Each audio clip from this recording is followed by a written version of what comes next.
My brother wanted to be a doctor. Now he says he just wants to be safe. My mother cries every time she hears fireworks. She thinks it's another attack. Even now, after the fighting has stopped, we live with the fear.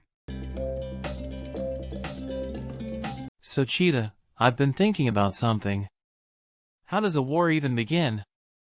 I mean, people don't just wake up one day and decide to destroy each other, right? You're right, Dara. War never really starts all at once. It builds up over time, like pressure inside a volcano.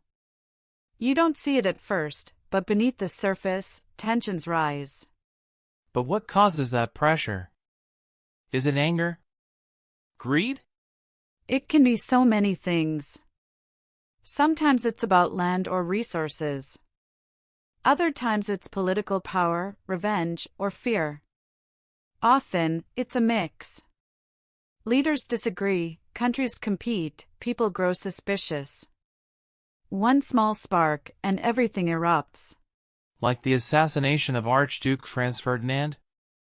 That started World War I, didn't it? Yes, that was the spark. But it wasn't the only cause. Europe was already like a powder keg. Alliances were tightly wound. Nationalism was high. Militaries were prepared. That assassination just lit the fuse. So even if that hadn't happened, something else might have triggered it? Exactly. When countries are on edge, it only takes a small push. Fear leads to mistrust. Mistrust leads to defense. Defense turns into offense. It feels so senseless. All those lives lost, and it could have been avoided? Maybe. But humans have always struggled with power and pride. Many wars start because people believe they're protecting something, honor, freedom, or their way of life. But sometimes the reasons are hidden, right? Leaders might say it's about defense, but maybe it's really about control or money. Yes. Propaganda plays a big role.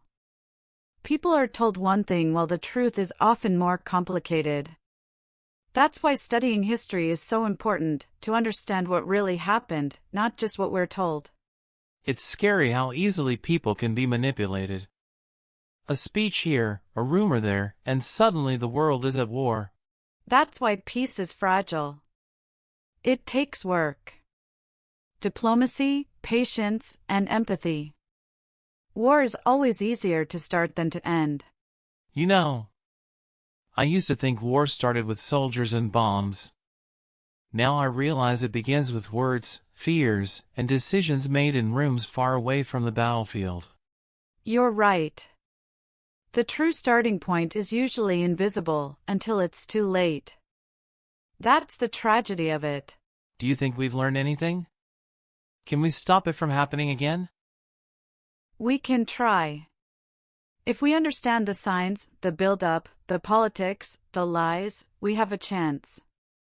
But it takes people like you and me to keep asking these questions, and to keep speaking out. Then let's never stop asking. Maybe the first step to peace is understanding how war begins. It's hard to believe this land used to be filled with gunfire and smoke. Now, it's just silence. Yes, but it's not the peaceful kind of silence. It's the kind that reminds you of what's been lost. I still remember when our school was turned into a shelter. Everything changed overnight. One moment we were students, and the next, we were just trying to survive. I haven't opened a book in months. It's like learning doesn't matter anymore when there's fear in your heart every day. That's the worst part. War doesn't just destroy buildings, it destroys dreams. My brother wanted to be a doctor. Now he says he just wants to be safe. My mother cries every time she hears fireworks. She thinks it's another attack. Even now, after the fighting has stopped, we live with the fear. I've seen friends change too. Some of them became so angry, so quiet. It's like the war changed who they're inside. That's trauma. It doesn't leave scars you can see, but it stays for a long time. Some children don't talk anymore. Some elders just sit all day, staring into the distance. And what about our community? Before the war, people trusted each other, shared food, helped during harvest. Now everyone keeps to themselves. It's hard to rebuild that trust when people don't know who is on which side. It divided us in ways we didn't expect. And the land, so many fields are gone, burned or filled with mines. How will we eat? How will we survive? We're surviving, Dara. Slowly. But we're also changing. Maybe this pain will teach us to value peace even more. Sometimes I wonder if peace is possible again, or if we'll always carry this war inside us. I think peace starts with people like us. If we can forgive, help each other, and rebuild, even in small ways, that's already resistance against the war's damage. You're right. Maybe we can't change what happened, but we can shape what comes next. Let's start by helping the village heal. One step at a time.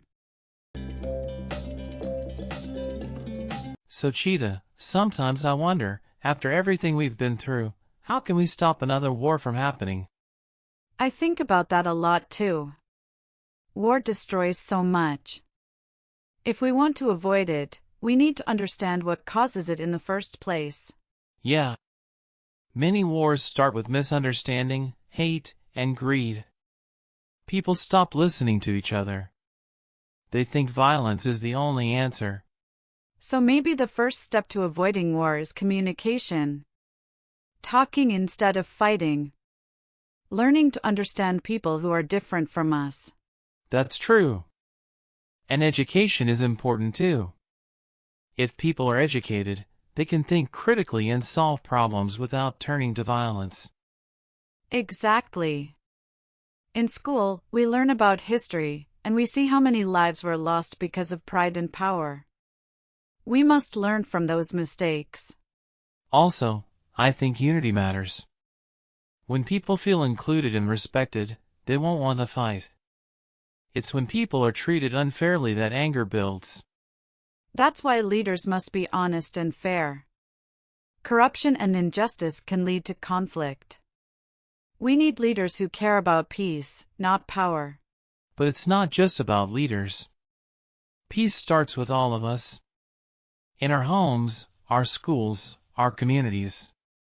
If we show kindness and respect, it spreads. You're right. If children grow up learning peace, they'll carry that into the future. It's up to our generation to break the cycle. Sometimes I feel small. Like, what can two students do? But even planting seeds of peace can grow into something big. We can join youth groups, talk about peace, help those in need.